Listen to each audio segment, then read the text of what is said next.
За би та нараас хүн өөрөөсөө ер нь байн асууж авах хэрэгтэй тийм нэг асуултыг асууя заяа. Тэр бол би айдсаас болж юуг хойш тавиад байна вэ?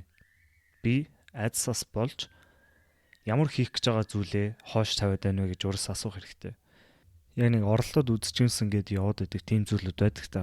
Одоо яа тий ажлаа хайжуур нэг гоё хоббитой болох юмсан те нэг гоё гитараа дараа сурч юмсан эсвэл гоё шинэ бизнес эхлүүлэх юмсан гоё дэлхийгээр үүргэвчтэй аялах юмсан эсвэл тийм айдсаас болоод нэг тийм чухал яриаг хойшлуулж иж магадгүй л дээ янз бүрийн хостойгоо ярих эцэг ихтэйг ярих тийм ярианд хойшлуулж иж магадгүй. Тэгээ иймэрдүү зүйлүүд дээр биднэрт яг ингээд зүрхнээсээ нэг зүйл татагтаад дуудаад байдаг. Тэг яг ч тэр зүйлээ үнэхээр хиймээр байгаа ч гэсэн үнэхээр болж өгөхгүй тэрнээсээ айгаад янз бүрийн амьдралын нөхцөл байдал бүрдээгүй юм шиг санагдаад байгаа бол энэ бичлэгийг заавал үзээрэй гэж хүсье. Тэгээ иймэрдүү юмнууд дээр оролдоод үзэх үү эсвэл өнгөрөх үү гэдэг асуултыг хүн өөрөөсөө асуугаад ер нь ихэнх хүмүүс дандаа үгүй л гэж хариулдаг. Оролдож үзэж яах юм бэ гэд. Тэг яагаад ихэнх хүмүүс үгүй гэж хариулдаг вэ гэхээр штэ. Би нэг ийм үг сонсч байсан. Хүн аз жаргалгүй байдлыг тодорхойгүй байдлаас илүүд үздэг. Хүн аз жаргалгүй байдлыг тодорхойгүй байдлаас илүү үздэг. Тэг яагаад гэхээр хүн яг тэр шинэ хоббиг эхлүүлэх юм уу, янз бүрийн шинэ бизнес эхлүүлэх гэх янз бүрийн тийм хэцүү, зориг шаардсан зүйлийг хийх гэхээр нэгдүгээрт алдах юм бол юу болох юм бэ гэдгээс айдаг. Би тэр зүйлийг хийхэд алдчихвал яах юм бэ? Эсвэл тэгээд янз бүрийн эрсдлүүд байж магадгүй. Ямар зүйл болох юм бэ? Юу болох юм мэддэхгүй хэтэрхий их олон мэддэхгүй зүйл байгаад ах юм бол бид нар тэр зүйлийг хийхийг хүсдэг. Хичнээн тэр зүйлүүд бидрийг аз жаргалтай болгох байсан ч гэсэн хэтэрхий тодорхойгүй байх юм бол бид нар тэр аз жаргалгүй байдлыг сонгодог. Тэгээ энэ яг хөө ингээд ихэнх хүмүүсийн боддог хим маяг л да. Тэгээ Tim Ferriss гэдэг хүнээс би ер нь сүүлийн үед номноос нь уншаад байгаа. Тэгээ тэр хүн бол бүх хүмүүсийн итгэдэг тийм айгүй нийтлэг үзэл бодлоод байдсан шүү дээ. Тэр бүхнийг бүгдийг бурууг ядчих. Тэр бүхний бүгдийг нь ерөөсөө няцаах гэдэг үз гэж хэлж байгаа. Тэгээ тэр хүний бичсэн 7 хоногийн 4 ажлын цаг гэсэн ном байдаг. Тэгээ тэр нь гол санаа нь ерөөсөө л ихэнх хүмүүсийн үзэл бодлоор бол нийгмээрээ бид нар 9-5 хооронд 7 хоногийн 5 өдөр ажиллах хэрэгтэй гэж боддог.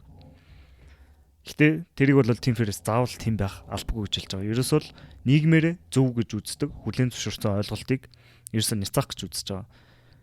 Тэгэхээр Tim Ferriss хэлэхдээ угаасаа 7 хоногийн 4 өдөр гэх ном бичсэн. Тэгээ тэр номн дээр бол яаж хүн 7 хоногийн 4 өдөр ажиллаад бүр өмнөхөөсөө хамаагүй илүү үр дүнтэй, хамаагүй их мөнгө хийх вэ, тэ? Хамаагүй хүн ер нь заавал өдрийн 8 цаг ажиллаа гэд олон цаг ажиллаа гэд илүү үр дүнтэй байна гэсэн үг бол биш. Энэ бас нэг бид нар бүгдээрээ зүг гэж боддог түгээмэл ойлголт. Гэхдээ ер нь бол худлаа гэж бодож байна.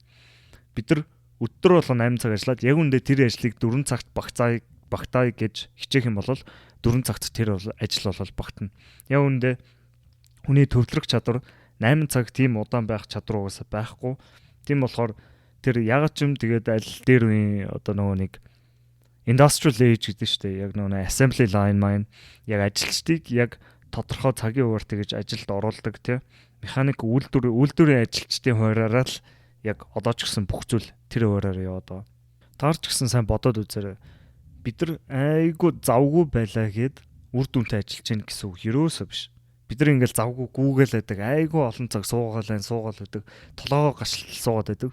Гэхдээ тэглээгээ тэр үр дүнтэй байж гин гэсэн үг биш.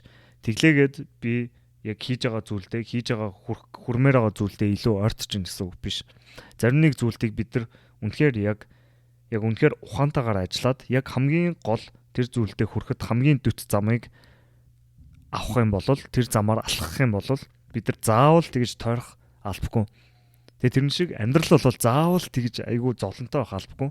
Миний бодлоор одоо жишээлбэл хүн дэлхийгээр аялахад мөнгөтэй байх хэрэгтэй гэж боддог. Тэр бол худлаа. Хүн зүгээр үүрэгчээ бариад би одоо жишээлбэл их сургуулаа төгсчөөд нэг 2 сар зүүн өмнөд Азаар үүрэгчтэй аялж байсан. Тэгээ тэр үед бол надад мөнгө гэдэг юм нээх байхгүй. Угаасаа зүүн өмнөд Аз айгүй хямдхан болохоор яг үндэ тэгээд би тэр үед тэгээ хадгалсан мөнгөөр гайгүй аялцсан байгаа байхгүй. Гэтэ манай найзууд донд тэгж мөнгөгүй мөртлөө аялаад тэгээ аялж байхдаа тэнчэнээс ажил олж хийгээд цаашаа тэгээ аялаа явцсан хүмүүс зөндөө байдаг. Тэгэхээр энэ бол боломжтой. бидний бүгдээрийнх нь бодож байгаа тий. Ерөөсөө нөхцөл нь бүрдэг байна. Надаа мөнгө байхгүй гэдэг юм бол бид нар өөрсдөө дахиж бодгол хэрэгтэй. Би ажиллах хэрэгтэй юм бэ? Ажиллаа яах юм бэ гэдэг. Яг үнэндээ шүү дээ. Бид нар одоо за үүргэвчтэй аялаад ирэхэд бол ажил байж л байна. Үүргэвчтэй аялаад гинт мөнгө дуусчвал тий яаж иж байгаа буцах нислэгээ аваад буцаж ирээд ажил хийгээд амьдрал буцаал үргэлжлэнэ. Амьдрал бол яг байдгаараа байж л байна. 9-5 хооронд ажиллах ажил бол яг байдгаараа байж л байна. Тэгээ энэ дээр нь хилээд байгаа Тим Феррисийн санаанд ерөөсөө хүн болгоны хүлээн зөвшөөрдөг үнэн гэж хүлээн зөвшөөрдөг зүйлийг ерөөсөө няцаах гэдэг үзэл гэж байгаа. Тэгээ хүн болгон аз жаргалаас айгүй хойшлуулж тавьдаг л та. Бидний аз жаргал нэг л ингээл ойртол өгдөгтэй ингээл яг ингээл 10 жилээ төгсөөл их сургуулаа төгсөөл ажилд ороод байр машинтай болоод нэг л их гоё юм руу ойртол өгдөг яг үндэ байдгүй. Энэ дээр бас тэр номон дээр бас гардаг л та. Яг ийм хүмүүстэй аз жаргалаа дандаа хойш тавьдаг хүмүүсийг defer гэж нэрлэдэг. Гэхдээ Tim Ferriss бол энэ ном дээр яг эсрэг төрлийн хүмүүсийг нь ярьдаг. Тэр хүмүүс бол new rich гэдэг шинэ баян хүмүүс. Шинэ баян хүмүүс нь ямар хүмүүс байдаг гэхээр аз жаргалаа хойш нь тавьдаггүй. Яг одоодоо яаж хийж байгаа тэр нөхцөл байдлыг бүрдүүлэе гэсэн хүмүүс байдаг. Шинэ баян хүмүүс бол 9-5 хооронд ажиллах ёстой гэдэг хуваарт багтахгүйгээр өөрөөхөө цагийн хуваарыг гаргаад яаж хийж агаад завгүй байх биш илүү үр бүтээлтэй байхыг урдаа тавьдаг. 9-5 хооронд 8 цаг хүчээр ажиллах биш яаж би хийх гэж байгаа ажлаа хамгийн үр дүнтэй хийх вэ гэдгийг олж хардаг. Яг гоо энэ ном дээр энэний талаар зөндөө ярьсан байгаа. Гэхдээ би энийг дараа нь өөр дугаар дээр оруулъя. Одоо гол сэдв нь бидний тэр айдсаараа хорогдоод байгаа хийж чадахгүй байгаа үйл хөдлөл үнэхээр хийх үгүй юу гэдгийг бид нар яг боддоор тодорхой байдлаар бүх зүйлийг тодорхой харах хэрэгтэй. Ерөөсө тэгхийн тулд Tim Ferriss ийм 7 асуултыг өөрөөсөө асуу гэж хэлж байна. Тэгээ энэ дээр зүгээр нэг жишээ авчил та. Одоо нэг юм ябоогоор ажилтдаг нэг хүн байж л та тий. Тэгээд ажлаа бүр үнэхээр үз яддаг. Тэгээ тэр хүн ингээл дотор бодож ийн л дээ. За би ажилласаа гараад яг энэ те зураач болох хүсэлтэй би энэ хоббигоо хөөхөө байх уу гэдэг асуулт заяа. Тэгээ ихэнх хүмүүс бол мэдээж үгүй гэж хэлнэ те. Яг түрүүний хэлжсэн шиг ихэнх хүмүүс тодорхойгүй байдлаас илүү аз жаргалгүй байдлаас сонгоно. Хичнээн одоогийн чи ажиллаа чи үнэхээр үзээ ядж байгаа ч гэсэн чи тэр аз жаргалгүй байдлыг сонгоно. Яагаад гэвэл ажилласаа гарах гэдэг бол хитрхи зориг шаардсан үйлдэл, хитрхи те яг ингээд сүргээс халсан яг өөрөөхөө замаар алах гэж байгаа хитрхи зориг шаардсан үйлдэл. Гэтэ энэ 7 асуултыг хүн өөрөөсөө асуусны дараа яг үнэхээр тэр гаргаж байгаа шийдвэр нь буруу байж магадгүй л те. Би заавал нэг нь зөв, нэг нь буруу гэж хэлээгүй. Яагаад мэдгүй яагаад ч юм тэр ажиллаа хийх нь үнэхээр зөв шийдвэр байж магадгүй. Гэтэ энэ 7 асуултыг өөрөөсөө асуух хэрэгтэй гэж байгаа. За эхний асуулт нь шүү дээ. За чи ажилласаа гараад за тэр үйлдэлийг тэр айдсаас болоо хийж чадахгүй байгаа үйлдэлээ хийвэл болж болох хамгийн муу зүйл юу вэ гэж өөрөөсөө асуу гэж байгаа. Болж болох хамгийн муу зүйл. Би одоо жишээлбэл анх подкаст хийж эхлэх гэж байхдаа ер нь бол айгу дотроо айгу төвөгшөөдөг зовндог байсан л та. Одоо anxiety гэдэг нь шүү дээ. Тэгээд ер нь бол миний гол бодож исэн юм ингээ хүмүүс наваа юу гэж бодох бол тэг хүмүүс намайг энэ ямар сони юм яриад идэв. Энэ ямар гачин юм бэ гэдэг ч юм уу нэг тиймэрдээ бодож магадгүй гэж бодсон. Тэгээ угаасаа тэгж бодсон ч байж магадгүй. Гэхдээ ер нь бол миний эхний дугаар бол бүр нэлээд муу чанартай болж исэн. Би тэрийг бол бүр ингээд ахында багтаа шкафанд орж сууж агаад бүр ингээд утасны notification нэрж мэрээ бүр тийм айгүй муу чанартай болсон. Гэтэл одоо харахад бол би тэгж тэр үйлдэлийг хийгээгүй болол өнөөдөр шиг ингэж ийм хэмжээнд бичлэг хийж сууж ахааргүй байсан байгаа байхгүй. Тэгэхээр тэр үед бол яг болж болох хамгийн муу зүйл нь бол те би тэр бичлэгийг хийлээ. Тэгэл хүмүүс тэрэнд дургу хүмүүс нэг доромжилж магадгүй те чи өстө тэнэг гарна. Чи юу ч мэдэхгүй юу яриад байгаа, юу солиороод байгаа. Явж хичээлээ хийж гэдэг юм мэдэхгүй яа гэм мэдэхгүй. Гэтэ тийм зүйлүүд ерөөсө тохиолдоогүй. Гэтэл бүр ингээд хамгийн муугар нь бодоход байна шүү дээ. Хүмүүс тэгж хэлээ гэхэд миний амьдрал зөвөр үргэлжлэлгээрээ үргэлжлэх л واخгүй. Би яг өндөө тэрийг хийлээгээд за тэгэл би хийж болохооргүй юм шиг байна те. Би хийж чадахгүй юм шиг байна гэл тэгэл хаяал. Тэгэл буцаад миний амьдрал үргэлжлэлгээрээ л үргэлжлэх байсан. Гэхдээ би тэрийг хийж үзээгүй байсан бол яг өндөө өөртөө хамаагүй харамсгаар байсан байгаа واخгүй.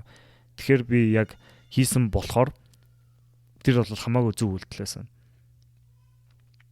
Тэгэхээр Тэрийг бид нар өөрсдөөсөө асуух хэрэгтэй. Би одоо шинэ хобби туршиж үзлээ те. Шинэ курсанд бүртгүүллээ. Ажлаасаа гараад шинэ хобби хөөлөө гэвэл болж болох хамгийн муу зүйл юу вэ? Одоо ажлаасаа гараад хоббигоо хөөж өгөөнд бол мөнгөгүй болох те. Мөнгөгүй болоод юу болох вэ гингүүд би бол бодож үзчихсэн. Би бол энийг бол яг дотроо бодож байсан. Би ингээд тэ ажлаасаа гараад тэгээ гой ном уушаад хүснээ ивэл явах вэ гэж бодсон ч ерөөсөө хамгийн болж болох муу зүйл нь би зүгээр л хадгалсан мөнгөө бүгдийг нь өрн дараа игээд тэгэл ээж автаа амьдрах. Тэгэл тэгээ яг үндэ бүр ингээд бүр хамгийн муугаар бодсон ч гэсэн нэг тийм муу зүйл биш байгаа байхгүй. Бид нар ингээл дотроо сандраал төвдрээл янз бүр болоод ингээл ерөөсөө би ингээл фейлдчүүл яана тий. Энэ бүх зүйл бүтэхгүй бол яана гэдэг. Бүтэхгүй бол тэгээд яг үндэ яахчгүй л байгаа байхгүй. Тэгээл амьдрал үргэлжлэлдэг. Гэтэ бид нар тэдрийг дотроо тэр сүртэй том юм болж катастрофайз гэдэг. За тэгээ хоёр дахь асуулт нь. За тэр ингээд би фейллээ гэж бодоход би энэ зүйлээ засруулахаар юу хийж болох вэ гэд тэ. Одоо Tim Ferriss яг иймэрхүү жишээн дээр бас яг өөрийгөө хэлжсэн байхгүй. Би энэ зүйлийг хийгээд алдчих юм бол тэ хамгийн новшин мэдрэмж төрнө. Гэхдээ тэр бол нэг төр хугацаанд л төрөх мэдрэмж. Тэгээ нэг жоохон нэг тэ одоо аз жаргалын түвшнийг хэмжих юм бол нэг 10-аас 3, 10-аас 4 хавцаа байж байгаа л буцаал хэвэндээ орчих зүйл. Тэр бол зөвхөн төр зуртай байна. Тэгээ мөнгөгүй болсон үедээ манайм бол зөвхөн л бааранд ажиллаж нэг өөртөө бодсон байсан. Гэхдээ биш тэ 3 дахь асуулт нь байж болох тэгвэл хамгийн сайн болж болох зүйл юу вэ гэд. Тэгээд бодонгууд шүү дээ. Энэ хүн бол Tim Ferriss бас хэлжсэн. Яг ингээ муу зүйл тохиолдвол ингээ би төр зуртаа ингээл жоохон харамсаал тэ жоохон новшин мэдрэмж төрөл өнгөрнө. Гэхдээ сайн зүйл болох юм бол шүү дээ.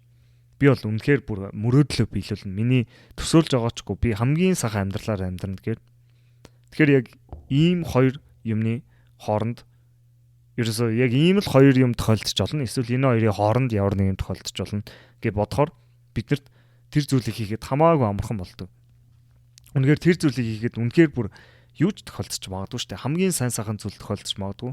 Одоо бид нар зарим нэг хүнд хэлмээр байгаа зүйлийг хэлж чадахгүй, айцсаас олоо хэлж чадахгүй байгаад байдаг. Яг хамгийн муудад тэр хүнлийн зөвшөөрөхгүй байж магадгүй. Гэхдээ хамгийн сайндаа тэр дундаас тийм гоё харилцаа үүсч магадгүй, тийм гоё боломжууд бий гарч магадгүй. Чиний амьдрал чинь, үлдсэн амьдрал чинь тэр жигтэй оронгоороо эргэж магадгүй. Тийм гоё өөрчлөлтүүд боломжтой гэдгийг бид нар олж харах хэрэгтэй. За дөрөв дэх асуулт нь чи хэрвээ ажилласаа халагдсан болвол тий яг санхүүгээ зохицуулахын тулд юу хийж болох вэ гэд. Тэгээ энийг бол бид нар бас өөрсдөө бодох л хэрэгтэй. Бид нар яа хагас цагаар ажиллах ч юм уу тий янз бүрийн байдлаар буцаад ажил хийж эхлэх, төр зуртаа мөнгө хадгалах ч юм уу. Янз бүрийн байдлаар энийг бас зохицуулж болно. Тэгэхээр энийг яг түрүү хэлсэн шиг Tim Ferriss бол өөртөө хэлэхдээ би ингээ бааранд ажиллаад төр зуртаа тий арга заач чадна гэд тэгж өөртөө ер нь бол өөрөөхөө санааг амраасан. Тэг бид нар яг ажилласаа халагдчихвал яана гэж айгүй хайдэн штэ. Яана ажилласаа халагдчихвал яана би ингээ гутманд гарах уу марах уу гэж бодоод байдаг. Тэг яг үүндээ Seneca-гийн нэг хэлсэн үг айгүй гоё үг. Тэр юуг нь юу гэсэн үг вэ гэхээр хүн биш дээ ер нь тэгж жагаад нэг хаяада өөрийнхөө бүх тийм гоё тав дахьтай хэрэглээгээ хаяад тэгээд гаяг хүн хамгийн үндсэн суурь хэрэгцээний зүйлүүдтэйгээ байгаад үүсэх хэрэгтэй хэд хоног. Дандаа ерөөсөө тийм мөнгө зөнгө шаардахгүй. Яг л үндсэн суурь хэрэгцээ яг байж болох хамгийн минимум хэрэгцээтэйгээ байгаад үз. Тэгээ тэр үед хүн яг ойлгоно. Юу вэ? Би чи ийм нас аагаад гэсэн юм уу те? Миний байж болох хамгийн муу нөхцөл байдал ийм л юм биш те.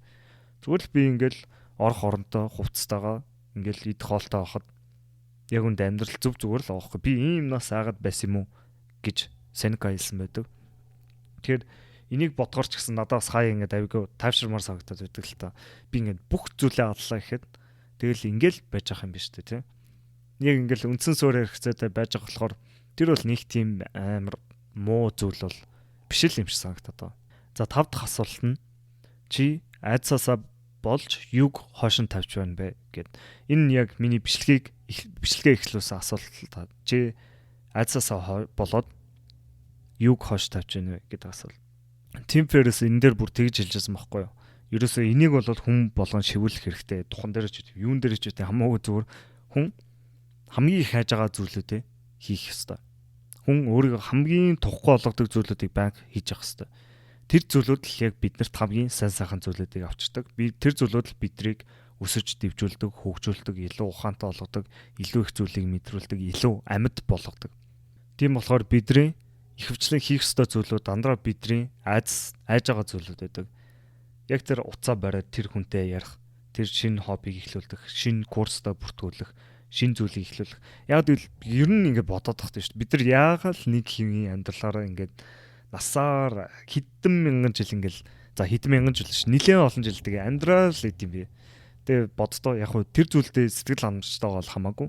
Гэхдээ ихэнх хүмүүс сэтгэл ханамжгүйгээр тэгээ сэтгэл ханамжгүй байгаагаа ч өөрөө бараг мэдхгүй өөртөө хүлээн зөвшөөрөхгүй ингээд доогоор далд ах хүмүүсийн төвшөнд сэтгэл ханамжгүй амьдралаа үзээ ядаад амьдрал яваад байдаг.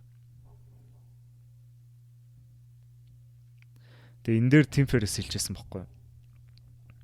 Хүний амьдрал хүнийг бол шүү дээ ер нь бараг хэр их өөрийгөө тухгүй болгодог тийм яриануудыг өрнүүлж ийн тийм тухгүй болгодог зүйлүүдийг хийж ийн гэдгээр бараг хэмжиж болно.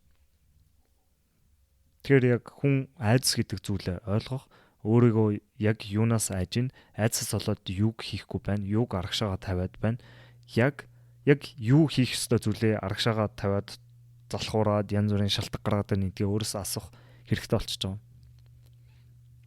За тэгээд 6 дахь асуулт нь хэрвээ чи энэ зүйлийг хойшлуулад байгаа шүү дээ. Энэ зүйлийг хийхгүй болвол чамд ямар өртөг байгаа вэ? Гарах вэ? Санхүүгийн хувьд ямар өртөг гарах вэ? Сэтгэл хөдлөлийн хувьд ямар өртөг гарах вэ гэж асууж байгаа. За хамгийн түрүү сэтгэл хөдлөлийн хувьд биш үү те. Ихэнх хүмүүс тэр хамгийн хүссэн зүйлүүдийг хийхгүй болвол эцээцс харамсдаг. Би яагаад оролдож үзээгүй юм болоо? Яагаад л ингээл өөр юмнуудад сатараад яваад байсан юм болоо? Яагаад хойш нь тавьчихсан юм болоо? Би тэр зүйлийг насаараа өсч явсан шүү дээ. Миний хамгийн их хүсч явдаг, хамгийн их мөрөөдөж явдаг, хамгийн чухал хийх ёстой зүйлээс нь би тэр зүйлийг хийж чадсангүй гэд 5-10 жилийн дараа амьдралын төгсөлд хардаг.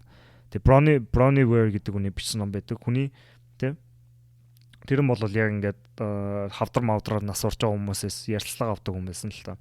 Тэгээд тэр хүн хэлэхдээ бол хүний хамгийн түгээмэл харамсал шүү дээ. Ерөөсөө л би өөрөөхөө хүснээр амьдрч чадсангүй. Би өөрөөхөө хиймээрсэн зүйлийг хийж чадсангүй. Би өөртөө үнж байж чадсангүй гэсэн тийм л зүйлүүд байдаг. Би ерөөсөө зориг гаргах ёстой байсан үедээ зориг гаргаж чадсангүй гэдэг үг. Тэгэхээр хүн өөрөөсөө асуух хэрэгтэй. Би бол өөртөө боддог. Би зарим зүйлийг тий жишээлбэл энэ подкастыг хийгээгүйсэн бол өөртөө яаж харамсах байснаа мэдчихсэн. Тийм болохоор тэгэл энэ зүйлийг яаж хийж агаад ямар ч хэцүү байсан ч гэсэн тэгэл тэрнийг шкафын зүгээр сууж агаал уцаараа бичээл эхлүүлж исэн. Тэгэхээр хүн болго өөрөөсөө асуух хэрэгтэй. Би энэ зүйлийг хийхгүй бол ямар үр дагавар хүлээж байгаа вэ? Би энэ шинэ бизнесийг эхлүүлэхгүй бол ямар үр дагавар хүлээж байгаа вэ? Би тэр хүнтэй тэр чухал яриаг өрнүүлэхгүй бол ямар үр дагавар хүлээж байгаа вэ гэж бодох хэрэгтэй. Миний ирээдүй ямар байгаа вэ? Миний эргэн тойрны хайртай хүмүүсийн ирээдүй ямар зүйл хүлээж байгаа вэ гэж бодох хэрэгтэй. За тэгээд 7 дахь асуулт нь чи юуг хүлээгээд байгаа вэ гэдэг асуулт. Энэ нь ерөөсөө ихэвчлэн цаг хугацааны асуудал байдаг л та. Ихэнх хүмүүс тэр зүйлийг хийхгүй байгаа шалтгаан нь ерөөсөө цаг нь болоог байна. Нэг л нөхцөл байдал нь бүртөг байна гэдэг.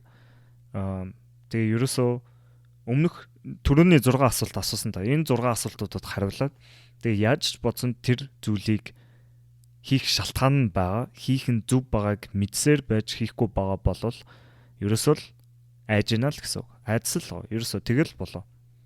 Ерөөсөө гэхдээ энэ тэгээд зөвхөн чамд тохиолдог зүйл биш. Ерөөсөө л бусад хүний нэгэн адилаар чи ч гэсэн айдастай байгаа, би ч гэсэн айдастай байгаа, бид нар бүгдээр айдастай байгаа. Бид нар айдсаасаа болол энэ зүйлийг хийхгүй байгаа.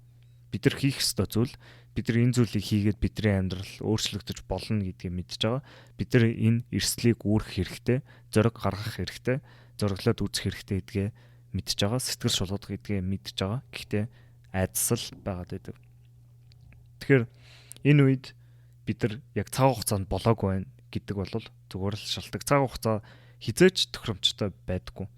Ихэнх хүмүүс ингээд аав ээж болохтой ингээл ер нь бол бэлэн биш гэдэг мэдрэмж бол байнга төрдөг. Дандаа бэлэн биш үедээ болдог. Гэхдээ яг үүндээ бэлэн болно гэдэг сэтгэл бол айгүй цөөхөн хүмүүс л төрдөг. Ихэнх хүмүүс угаасаа бэлэн биш байхтай болдог. Тэрэн шиг ихэнх зүйлүүдийг ч гэсэн яг иймэр дүү зүйлүүдийг бид нар зүрхний дуудлага ирж байгаа үед дандаа цаг хугацаанд тохиромжгүй үед хамгийн новшийн үед ирж байгаа юм шиг санагддаг. Бид нар заримдаа зарим хүмүүстэй уулзахдаа ч гэсэн хамгийн новшийн үед, хамгийн тохиромжгүй, хамгийн бэлэн биш байгаа үед учирдаг. Тэгээд цаг хугацаа ер нь хизээч зөв байна гэж байдгүй. Бид нар яг тэр одоо цагийг л зөв болгож хүчээр болгодог. Бид нар одоо л ерөөсөө хийх нь зөв байна гэж шийддэг. Өөрсдөө гаргадаг шийдвэр болохоос тэрнээс тэр нөхцөл бүрдэнэ гэж хүлээнэ гэж ерөөсөө байдгүй. Бүр хизээж боломжгүй. Тийм болохоор чи тэр зүйлийг аяандаа л угаасаа ирээдүйд хийнэ гэж бодож байгаа бол одоо л хийх хэрэгтэй. Одоо л хийхгүй бол тэгээд дараа хийсэн одоо хийсэн ер нь ямар ч ялгаагүй хүлээх тусмал тэр зүйл чинь улам хэцүү болоод байна. Улам холдоод байна. Тэгж байгаа л чи за яг гоё цаг нь болохоор хийнэ гээл хойшлуулаад идэг. Янз бүрийн болоол байна. Тэгэл нэг өдөр авсруугаа тэр мөрөөдөлтөөгөө тэр хийх ёстой байсан зүйлтэйгээ орж магадгүй. Тийм болохоор угаасаа л хийх ёстой хийн гэдгээ мэдж байгаа бол одоо л их хэрэгтэй. Гэхдээ тэгээд хамгийн айж байгаа зүйл байж магадгүй л дээ. Үр дүнд нь юу болох вэ гэд. Үр дүнд нь юу ч болж магадгүй мэдгүй. Муу зүйлүүд тохиолдож магадгүй, сайн зүйлүүд тохиолдож магадгүй. Гэхдээ муу зүйлүүд тохиолдвол тэр зүйлийг засч авч чадна гэдэгтээ итгэх хэрэгтэй. Тэрний юу гэсэн үг вэ гэхээр бид нар ямар нэг үйл хөдлөлийг аваад ингээ амьдрал сүрчж гэнэ гэж боддог. Гэхдээ яг үүндээ тэр бол зүгээр л ихний алхам. Тэр бол зүгээр л нэг туршилт маягийн байж болно. Тэр хоббиг туршиж үзээд тэгээ болохгүй бол буцаал тэр амьдралтаа орчиж болно. Тэр шиг бид нар тэр алхмыг хийгээд ямар нэгэн алдлаа бүдэрч унлаа гэхэд зүгээр л чи буцаал тэ зөв хэмнэндээ оруулаад засаж чаднаа л гэдэгтээ найдах хэрэгтэй. Тэрийг ингээл нэг сүртэй юм бодвол бүр ингээл би амьдралаа нэг зүйлд өгөх гээд байна гэж бодох хэрэггүй. Зүгээр л түр хугацааны туршилт гэж бодвол хамаагүй амархан санагдана. Тэгээ уусаа өөр ямар сонголт байгаа юм бэ? Тэр зүйлээ үнэхээр тэр зүйлдээ дуудагтаад хөтлөгдөөд байгаа бол чи тэр зүйлээсээ хизээч зугтаж чадахгүй шүү дээ. Тэр зүйл чинь байнга чамайг хороогоол байна. Чи тэр зүйлээсээ зугтах тусам тэр зүйл чинь чамайг зулгаагаал байна. Яг тэгвэл чиний дотор хүн чинь тэр зүйлийг хийх ёстойг мэдж байгаа. Хүн зүрхнийхээ дуудлагаас ер нь хизээч зугтаж чадахгүй. Тэгээ цаг хугацаанд нөхцөл байдал бүрдэггүй гэдэг дээр бас нэг фактор нэ штэ. Мөнгө гэдэг зүйл. Бид нар ингээл яг тэдэнд өрхтөө олчвол те яг ингээл тим хэмжээний мөнгөтэй болоо хадгалаад тэгэл тийм болчвол болох гэдэг нэгдэдэг. Энэ бол бас л нэг алдаа. Бид нар хоббигоо эхлүүлэхэд те ихэнх одоо ресурснууд нь бол дандаа онлайнаар байж идэг. Би одоо код сурах гэж байгаа бол онлайнаар байна. Зураг зурах гэж байгаа бол те зүгээр ингээл биер аваад цаас аваад тэгэл ингээл зураад эхэлж болно. Тэгээ яг үндэ интернет дээр бол ингээд бүх төрлийн мэдээлэл хамгийн шилдэг гэсэн мэдээллүүд бүгд байгаа. Бид нар тэр бүхнийг олж чадна. Бид нарт яг үндэ нөхцөл бололцоонд байгаа. Тэгээ ажлаа хаяхгүй маа гэхэд ядаж ингээд хажуугаар нь хийж болох бид нар зөндөө цаг гаргаж болно. За тэгээд энэ дугаараа ингээд дуусгая. Марк Твейн гэдэг хүн ингэж хэлчихсэн байл л да. Би амьдралдаа болж бүтэхгүй зөндөө зүйлүүдийг мэдчихсэн. Гэхдээ аль нь ч хизээч тохиолдог.